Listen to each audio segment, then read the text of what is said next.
Oke, selamat pagi Pioneers, dimanapun Anda berada ya. Selamat bergabung di channel ini, teman-teman. Di sini kita akan coba bahas lagi tentang Pi Network yang perkembangannya kita akan mengetahui ya, teman-teman. Melalui video kali ini kita akan coba bahas ya, teman-teman, supaya teman-teman itu tidak miskomunikasi gitu ya, terkait dengan masalah KYC, kemudian open minded, kemudian nanti teman-teman juga bertanya masalah harga saat open minded berapa yang sebenarnya gitu kan. Nah, tentu semua itu nanti kita akan ketahui bersama setelah open minded itu sudah benar-benar diumumkan oleh core team ya. Jadi kalian kalau bertanya, Bang, saya belum dapat undangan KYC, ya jawabannya saya sebagai pionir juga, teman-teman, ya hanya bisa menyarankan kalian tetap sabar ya, karena saya juga dulu mendapatkan undangan KYC itu rasanya kayak mau nyerah gitu kan. Kapan ini ya dapat undangan KYC? Yang lainnya udah KYC, sudah migrasi saldonya, bahkan sudah melakukan barter transfer peer to peer. Nah, kok saya belum dapat kan gitu kan. Nah, jadi saran saya teman-teman tetap klik tanda petir aja ya, sampai nanti benar-benar kalian mendapatkan notifikasi di layar Pi Network kalian itu undangan KYC ya, teman-teman. Karena core team juga sedang mengembangkan solusi untuk KYC masalahnya nanti, teman-teman ya. Nah, saat ini memang lagi tahap-tahap di mana core team sedang mengembangkan utilitas ya. Sudah kita ketahui bersama kemarin itu sudah disampaikan oleh core team ya, kurang lebih 3.377 aplikasi ya, itu peserta hackathon sudah direncanakan ya. Nanti kita akan tahu. Dan terkait dengan itu, teman-teman, ini perlu kita ketahui bahwa ada beberapa fakta yang paling penting tentang Pi Network yang wajib diketahui pionir ya, teman-teman. Fakta untuk hari ini, bahkan nanti 2 bulan ke depan ya, atau nanti sampai open minded, teman-teman. Nah, kalian harus ketahui ini. Kita akan kulas lagi terkait dengan Pi Network ya. Ini melalui artikel ini dari berbagai sumber saya cari informasi supaya kalian mengetahuinya ya. Tetap pantau aja, stay tune aja, teman-teman ya. Nah, open minded itu tergantung kematangan ekosistem, teman-teman. Nah, di bulan ini sampai 28 Februari itu hackathon dilaksanakan. Itu tujuannya tidak lain dan tidak bukan, itu adalah untuk kematangan sebuah ekosistem, di mana kalau sudah ekosistem matang, sudah siap semuanya, pasti Pi Network akan berjalan ya di blockchainnya sendiri ya. Tentu Picoin kita nanti akan tahu, nanti bisa dicairkan gitu ya, teman-teman. Oke, jadi intinya dalam video kali ini kita akan tahu ya beberapa 5 fakta tentang Pi Network ya. Yang pertama, bahwa dikutip dari ini, teman-teman, sagaranisia.com ya, dari berbagai sumber juga saya ketahui. Kemudian di sini fakta tentang Pi Network ini, fakta paling mudah untuk dilihat. Pi Network saat ini sedang tren ya di ruang kripto.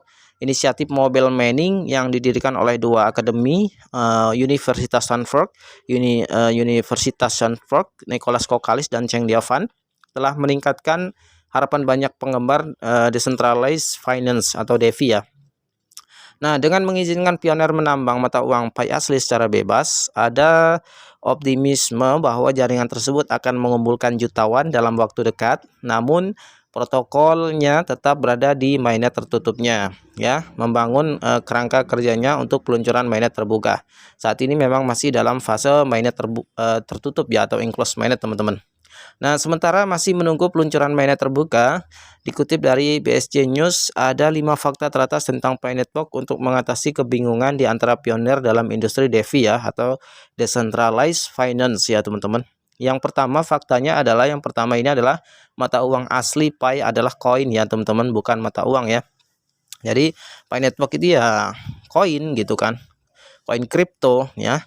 Kemudian bertentangan dengan berbagai laporan ya dan klaim dari pionir bahwa Pi adalah koin bukan token gitu.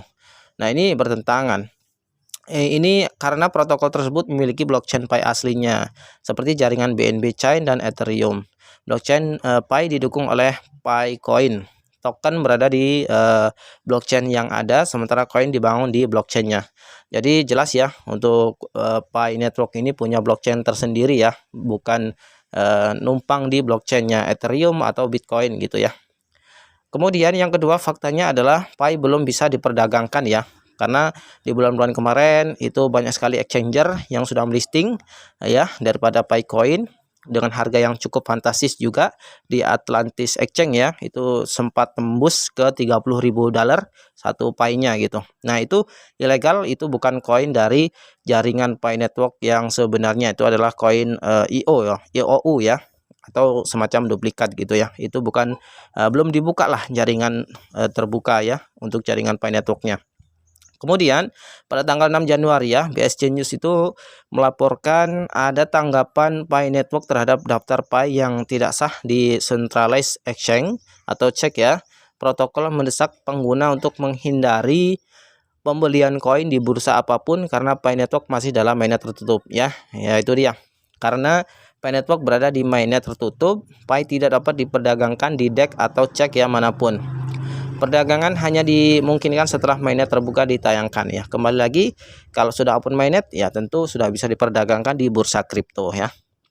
Kemudian fakta yang ketiga adalah Picoin hanya diperoleh melalui penambangan ya. Kalau kalian membeli di situs-situs yang tidak terafiliasi dengan jaringan Pi Network, itu jelas bukan Pi Network ya teman-teman. Itu hanya oknum yang memanfaatkan ketenaran dari Picoin, kurang lebih seperti itu ya. Kemudian Anda hanya dapat memiliki Picoin dengan menambang melalui aplikasi seluler seperti yang dinyatakan di atas. Pi tidak dapat diperdagangkan di bursa manapun. Oke, jadi jelas ya. Kemudian yang keempat, faktanya untuk Pi Network saat ini adalah pengembang dapat membangun di Pi blockchain. Nah, ini yang keempat ini adalah saat ini ya teman-teman. Kalau kalian jago ngoding gitu kan, sekarang lah gitu kan kalian bisa mengikuti peserta hackathon itu ya untuk menciptakan aplikasi di mana aplikasi tersebut yang tentu masuk ke jaringan blockchain Pi, nanti bisa digunakan oleh semua pionir gitu kan. Seperti jaringan top lainnya di industri ini, pengembang akan dapat membangun decentralized application atau dApps ya mereka di blockchain Pi. Pembangun telah menunjukkan minat untuk memanfaatkan blockchain terdesentralisasi dengan berpartisipasi dalam Pi Hackathon ya. Pi Hackathon itu sampai 28 Februari teman-teman. Oke, itu pengumuman resmi dari Core Team ya. Kemudian fakta yang terakhir ya, untuk fakta yang kelima ini adalah penambangan Pi itu gratis teman-teman. Saat ini memang gratis ya. Jadi inilah kadang-kadang yang menjadi polemik untuk pemain kripto gitu ya. Perlu Anda ketahui ya, Bitcoin dulu juga gratis teman-teman ya. Bitcoin dulu juga gratis dan itu orang tidak percaya kalau nanti akan bernilai tinggi, dan sekarang sudah terbukti kan dalam 5 tahun terakhir itu Bitcoin sudah merajai kripto gitu lah. Nah itu dia, jadi kesempatan nggak datang dua kali. Kalau dulu saya tahu Bitcoin itu ada ya, saya mengenal Bitcoin, mungkin saya sudah action dari dulu teman-teman. Nah oleh sebab itu ada kabar Picoin ini, saya langsung join aja teman-teman. Yang pertama karena gratis ya, nanti akan bernilai tinggi karena utilitasnya banyak. Perlu kita ketahui Pi Hackathon yang diadakan sekarang ini oleh Core Team itu sudah banyak peserta hackathon yang mengikutinya, 3.377 peserta loh, dan itu setiap peserta itu mereka punya ide ya, atau menciptakan aplikasi di mana itu nanti untuk perkembangan Picoin-nya ya, untuk ekosistemnya. Jadi nggak bingung nanti untuk Picoin mau dikemanakan gitu kan. Oke, salah satunya adalah tokopi.id ya dari Indonesia gitu ya.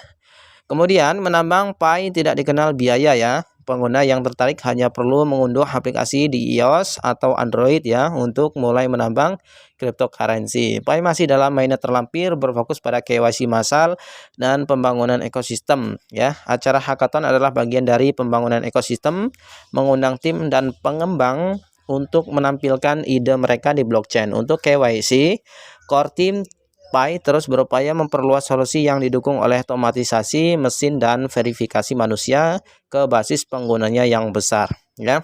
Jadi kalau ada yang kontra lagi nih, Picoin itu bukan exchanger, nggak perlu KYC. Anda harus ketahui yang berkaitan dengan keuangan ya, itu harus butuh KYC semuanya ya. Paham ya? Jadi untuk menentukan KYC itu tujuannya untuk menentukan bahwa akun tersebut itu milik dia gitu, bahwa pemiliknya manusia bukan robot. Karena kalau nggak di apa dengan cara KYC, wah tentu banyak sekali para hacker ini yang bisa mengcloning ataupun yaitu tadi menduplikat akun-akun yang banyak gitu kan. Nah, Picoin nggak seperti itu, nggak secara bebas gitu kan untuk bisa semudah itu untuk diklaimnya.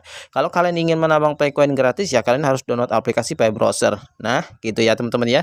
Nah, buat kalian yang belum gabung di Picoin belum terlambat karena belum open mainnet, kalian masih bisa menambang. Silakan klik link yang ada di deskripsi video ini untuk mendownload aplikasi Pi Network-nya, kemudian masukkan undangan yang sudah saya sediakan di deskripsi video ini.